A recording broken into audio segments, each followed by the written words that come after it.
Tell Us How to Make It Better is partnering with the Readiness Lab, the home for podcasts, webinars, and training in the field of emergency and disaster services. As a new mom and as you're entering this world of parenting, it can feel very daunting, isolating, and overwhelming. I'm George Siegel, and this is the Tell Us How to Make It Better podcast. Every week, we introduce you to people who are working on real-world problems and providing actual solutions. Hi, everybody. Thank you so much for joining me on this week's Tell Us How to Make It Better podcast. If you're anything like me, you're looking around going, what is happening in this world? There are so many things going on a daily basis that it seems like we have absolutely no control over. Well, the point of this podcast is we focus on things where we can actually do something to make a difference. My guest today is an Emmy-winning journalist, wife, and girl mom. She had her first baby during the pandemic, and it inspired her to help other new moms by creating the Moms Calling podcast and Baby Steps, a printable planner on Etsy. During her TV news career, she worked as an anchor and reporter for the NBC Bay Area station Fox Sacramento and News 12 in New York, and her work has been featured on CNN, CNBC, HLN, and Fox News. Ali Wolf, welcome. Thank you. It's great to be here. Yeah. Thank you so much for coming on. I did your podcast. We're doing a podcast exchange thing, and I had a lot of fun. It was exciting. I understand I was the first guy to be on that. You were the first guy on Moms Calling, and I think that you brought a lot to the table. It was a great episode, so thanks. Yeah. Well, thank you so much for having me. Now, what would you say is the primary problem you recognized and are trying to make a difference with the planner and with your podcast each week? Yeah, so I think they seem very separate. An Etsy, which is a planner, and then a podcast, which is conversations. But for me, what ties them together is the fact that as a new mom and as you're entering this world of parenting, it can feel very daunting, isolating, and overwhelming. So for me, it's about feeling not only organized and prepared, but also supported and like you're part of something, because it's very hard to find that village and to figure it out. And I think we change so much as individuals that it can be hard to just navigate. And so that's what I try to tackle with both of my new creations. Now, when you got out of the news business, did you just look around and go, what am I doing? Did you feel lost at all? Because I know a lot of people, life after news is usually pretty good because you have your freedom back. What was that like for you? Well, I think I had a very particular experience because I left after I was a freelancer for NBC, and I had the opportunity to take a morning shift. And the morning shift means you have to be in at 3:30 a.m. And I knew I wanted to have children. I was married at this point, and I decided I'm going to take a couple months off. So it started off as a little break. We had the opportunity to move to Seattle with my husband's job, and we wanted to change. We wanted out of San Francisco, see what else is out there. And then the pandemic hit. And if you remember, it kind of all started in the Seattle area. So my 3-month break turned into a long break. And I guess I forgot to mention, I got pregnant during that move. And so I thought about going back, but as more time has passed, I can't see it. And I feel like I have evolved past my news days. And so, yeah, I didn't really know what to do. And it was a very difficult time because I was pregnant in a new city. So it took a lot of thinking, a lot of soul searching to try to figure out, what are my skills? What am I good at? What do I want to fill this passion that I had for news and storytelling? And, I think it's a process, but it's been a great experience for me as an individual to kind of work on myself. What things stand out the most that you think moms struggle with, whether it's having to give up a career or put their career on the side burner? Is it feeling like you're left behind? Is it feeling, the husband gets to go out and continue his life as normal and yours has to change? I mean, what kind of things were you experiencing? I think that it's a little bit of everything, but I think that there's this mom guilt and there's this feeling that no matter what you decide, if you're going to be a stay-at-home mom, if you're going to be a work-at-home mom, or if you're going to continue with your career and put your child in childcare, there's always that feeling where you look to what others are doing and you feel guilty, or you feel guilty your child's in childcare, or you feel like you're setting your career back. And so I think it's this really difficult thing where you have to figure out how to be okay with where you are and kind of embrace it, because it's very difficult. I think that everyone's situation is a little different. For me, I think it was going from being incredibly career oriented to being home with my baby, and the identity shift was the challenge. Yeah, one thing I think you missed out on, and it's interesting to see what has happened with COVID. If you're the mother of a new baby or the father and you're at home more, that's a very special time that you might miss if you had to go back to work. But if you had kids that are older, they're in elementary school or middle school, that's a whole other element that you have to deal with, because you can't just put them down for a nap. They need constant supervision. You need to help them with school. So it's kind of been a mixed experience. Are you hearing different experiences from people? Yeah. And I think, during the pandemic, it's been so challenging. And I think it's even more challenging for parents of older children like you. But I think that I kind of missed out on that feeling of, oh, my friends are out doing these things, or all these people are out doing these fun things, because I'm stuck home with a baby and I can't leave. So everybody was home. I didn't have to feel like I was missing out. So I guess that's one perk, even though it was kind of a terrible time. But yeah, it's just a different experience. Yeah, if we had to homeschool our kids, I think my wife and I would jump off a bridge. I mean, it's hard enough when they don't listen to you with regular things, but if you're also their teacher, it gives you a new respect for teachers as well. Yeah. I cannot imagine how challenging that was. I think we've all looked at parents and realized parents have a really tough job on top of whatever they do for their day job if they work. Yep. So what's been the most fascinating guest that you've had on that maybe opened your eyes to something that you hadn't thought of before? Well, I think that the thread of the episodes that I loved the most were people who were just so brutally honest. And I don't know if you find this, but people come on podcasts and really show a lot more vulnerability. So I had a doctor who had kind of an anxiety breakdown and now helps others. But she talked about how she attempted suicide multiple times and turned her life around. And then I also had a woman who was a corporate coach, and she had these incredible parenting tips that made me think differently about parenting. So those two stand out. I think I've just had so many moments in the podcast that I take these little gems away where you just learn so much from other people and their experiences. But those two definitely stand out as recent guests that really moved me. What's been your biggest challenge with trying to grow a podcast? Because it's a challenging thing to try to get attention for. Yeah, I think that the podcast world, so I had a podcast as a little backstory. I had a podcast when I worked for Fox 40 in Sacramento. It is a very different podcast. So I'm going to just tell you the story real quick, but there was this story called the East Area Rapist Golden State Killer. I'm not sure if you're familiar with that story from when you were in San Francisco, but it was a cold case. And since we were in Sacramento, we were on the ground, I began this kind of narrative podcast and we put it out. And then about a month after we put it out, the guy got caught and our podcast blew up. And it was for a TV station. So I didn't have to worry about the marketing. I didn't have to worry about any promotion because it was promoted on television. And on top of that, this was a story that people all around the world were paying attention to. So that was my first experience. And lots of people listened, hundreds of thousands. And then a couple years later, I do my podcast and I realized the biggest challenge is the marketing and getting the podcast in front of people when you don't have that big media name behind you, if you're not part of NPR or one of these big kind of podcast networks. Mm-hmm. So that's been the big challenge, is being an individual. And of course, you have people who follow your work and all of that, but you really need more than just 100 people to really make a splash in the podcast world these days.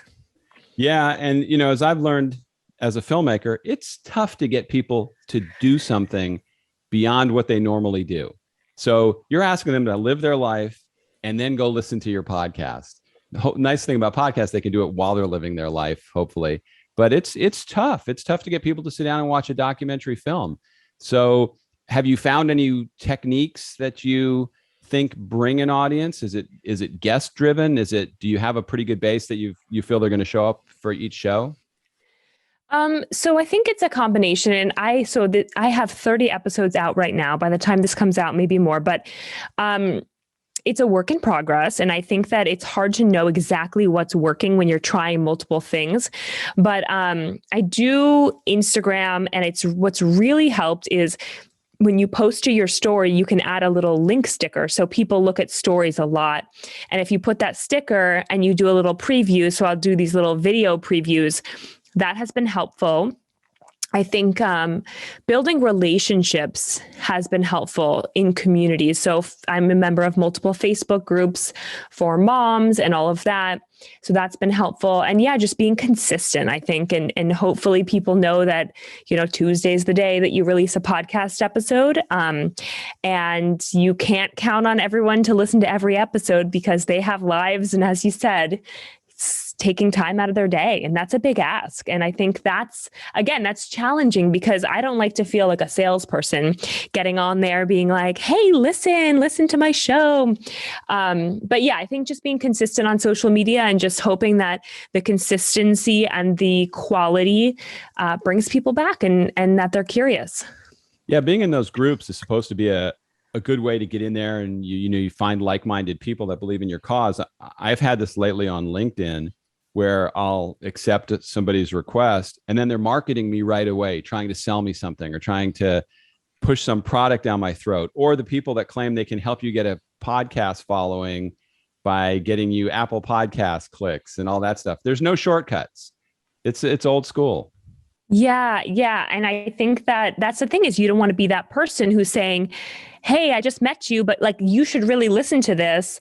Yeah. And they don't know who you are and why they should listen. So yeah, I think that it's tough because we've all been on the receiving end of a sales pitch and you just kind of want to turn away. So yeah, it's definitely, some people are incredible at it. I think I'm the first one to admit that that's not my strong suit. I think I like the creation, but unfortunately, unless you have that big name behind you, you're going to have to do that side of it as well. Yeah. When I listen to ESPN in the morning and they talk about, we're also available on a podcast, and they have this huge platform. And I think you and I can relate to this as former news people. We didn't have to promote.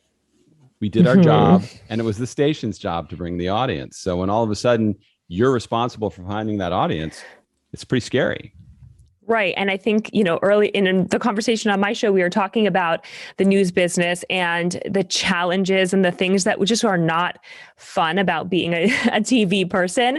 Part of that is that you are subject to this crazy schedule. Either you're working till 11 at night or you're starting at 3 a.m. And even though you are not responsible for promoting your work, you have to be on their schedule. You have to work Thanksgiving, and it's just the way it is.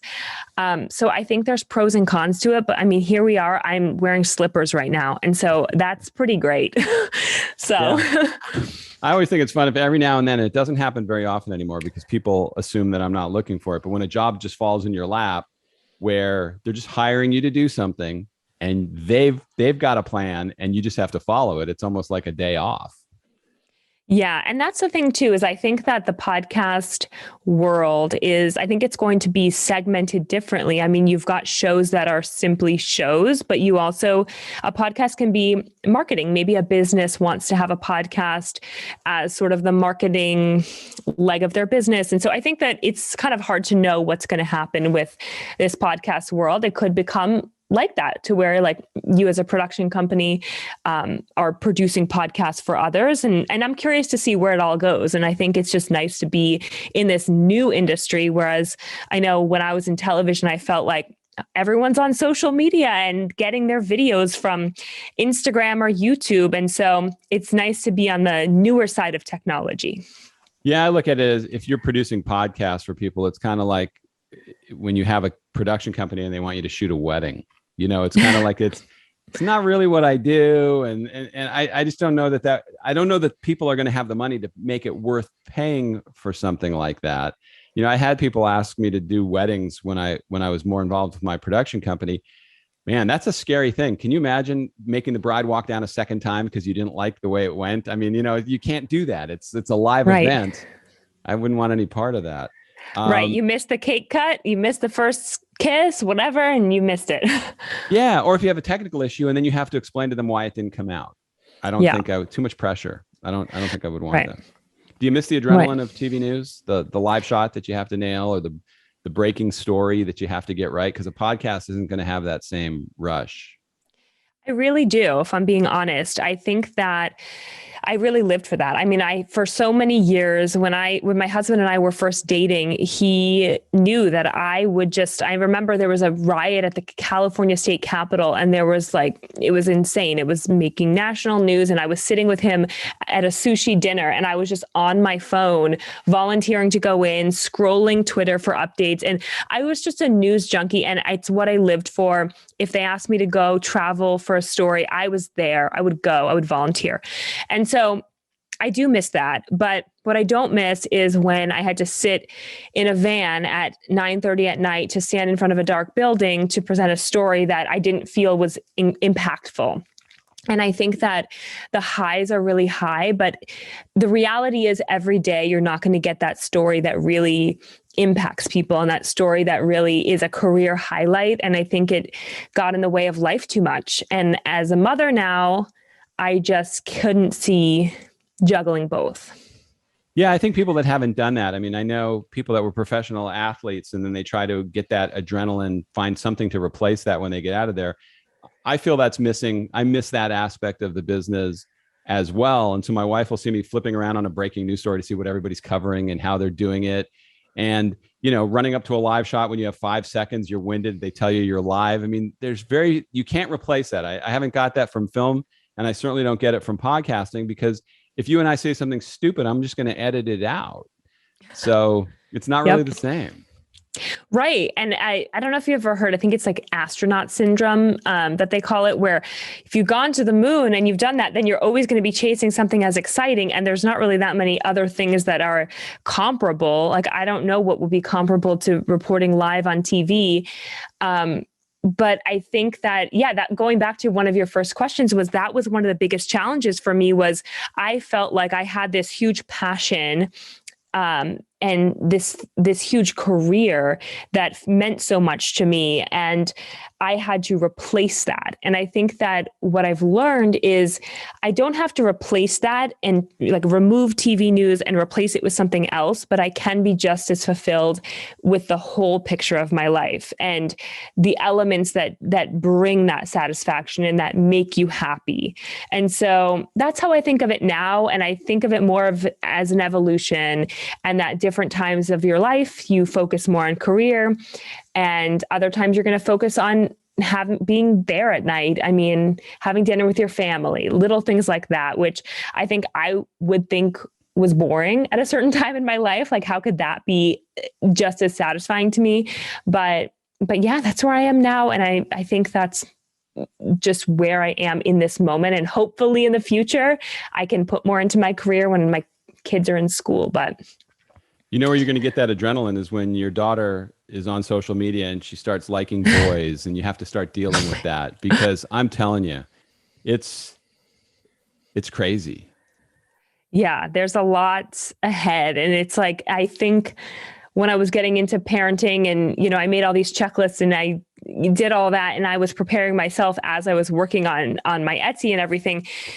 And I was just thinking about the first year of parenting and even the first 6 months, or just the newborn stage.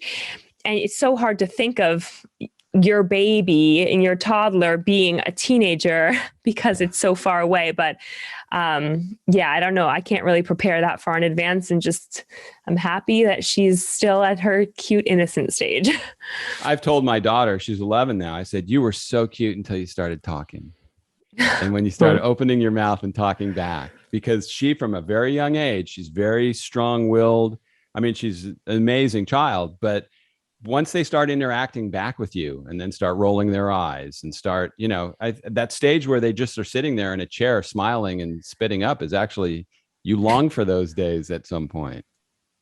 I know. And I think well, I guess I say I know, but I don't fully know yet. But I think what I've learned is it's such a balance of loving the stage you're in, but really being excited for that next stage. Like, I'm so excited to see the type of person you become. But at the same time, I know I'll miss this stage. So it's like this push and pull of being in the moment and being, curious. Who are you? What is your personality going to be? Take a lot of pictures. That's a great way to remember it. So what advice do you have for other people if they're considering, and in your case, particularly moms, they're going, I need to get back into something. I have my family now. I have a child or two, but now I need to find something else. What would you tell them?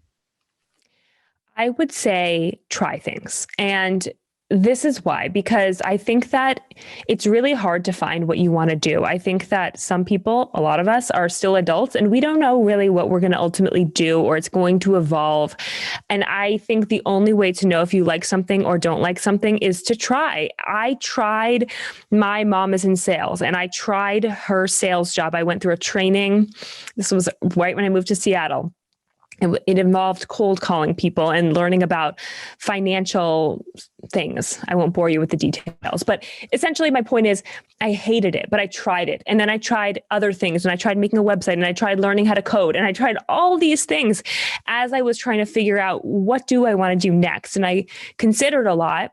Some I actually dabbled in, but I really believe that you have to continue exploring and looking. And I think that it will never fall in your lap unless you're incredibly lucky. I mean, few people will have opportunities literally fall in their lap. So I think as long as you are trying and dabbling and exploring and learning, you will find it. Looking for opportunities, exploring your network, thinking about at the core, what do you really like doing? Do you love creating? And that doesn't have to mean I like to paint or write. It can mean I just like having a project that's mine that I start and I see through. Or do you like working on a team? Do you like working individually? Do you like working from home? That's an option now. Do you like going into an office and seeing people face to face? So I think it's a lot of different questions, but really just that exploration and having nothing off limits, not thinking about what your mom wants you to do or your sister or your old coworkers. So, yeah, now we're in a field that's very crowded. So if podcasting for some reason, and I've listened to your show, I enjoyed it. If it was something that you go, I don't want to do this anymore, what would you see yourself doing? That's a tough question. I mean, I think that what I have learned is that I need to create. So I read this book, Big Magic. It was by the same woman who wrote Eat, Pray, Love. And it was so inspiring to me because it was about creativity and it so clicked for me. And if anybody thinks they're even remotely creative, I recommend it. But what I learned about myself through reading that is that I need to be involved in something that I start with and I see to fruition. So I also know that I like working on a team. So maybe I will get a job one day where I'm working on video projects or audio projects. I don't know what it will look like. I just know it has to be creative. And I think that there's so much that can be done with media that isn't TV news. And so I don't have a specific answer for you, but I know it has to do with having a project that didn't exist and is created. And I also know it has to do with people. I've got one for you because have you ever been on a cruise? Yes. Okay. My wife and I were on a cruise and everybody at the table, you're sitting with strangers pre-COVID and everybody says what they did or what their profession was. And I said I was a family spokesperson. And I was just making it up. I just didn't feel like talking about myself. And everybody was fascinated by that. And I was asked a million questions. That would be a great job, especially with our broadcasting backgrounds, to be the face that the family trots out there to clean up their mess. I think that might be an interesting job. I think that these days there is a job for everything. In this podcast world, you see a lot of people who will then start reaching out to you and wanting to be on your podcast. I've learned that there's a coach for everything. Yeah. There's a self-care coach. There's a parenting coach. There's a life coach. So there's so many jobs out there that I think that it's just having this abundant mindset of, if you think that you can do it and you think that you can make a job, you can either probably find that job or create it. It's just such a different time. Well, if anybody's listening that needs a family spokesperson, I'm throwing my hat in the ring for that, just so I can. There you go. If I ever run into anybody from that cruise, they will know that I wasn't making it up. So how do people find you? How do they listen to your podcast? How would they get your planner? What's the best way to reach out to you? Yeah, so people can find my podcast basically anywhere: Apple, Spotify, any podcast listening app. I also have a website, awolftv.com. And then wolf like the animal. My planners are on Etsy, The Baby Steps, and they're also linked on my social media, which is Mom's Calling Podcast or A Wolf TV. And I will put all those in the show notes so people can find them. And I hope this thing is a roaring success for you. I wish you the best. It was fun having you on. Thank you. Thank you for having me. Thank you for joining me today on the Tell Us How to Make It Better podcast. I would love to get your feedback on what you were listening to or other past episodes that you've listened to on our website, tellushowtomakeitbetter.com. There's a contact form. You can fill that out and let me know your thoughts. I'd like to read them here on the show and also respond to you and do something so you can tell me how to make it better. Also, if you have any ideas for guests, let me know about them too. You can do that on the same contact form. Thanks again for listening today. See you next time.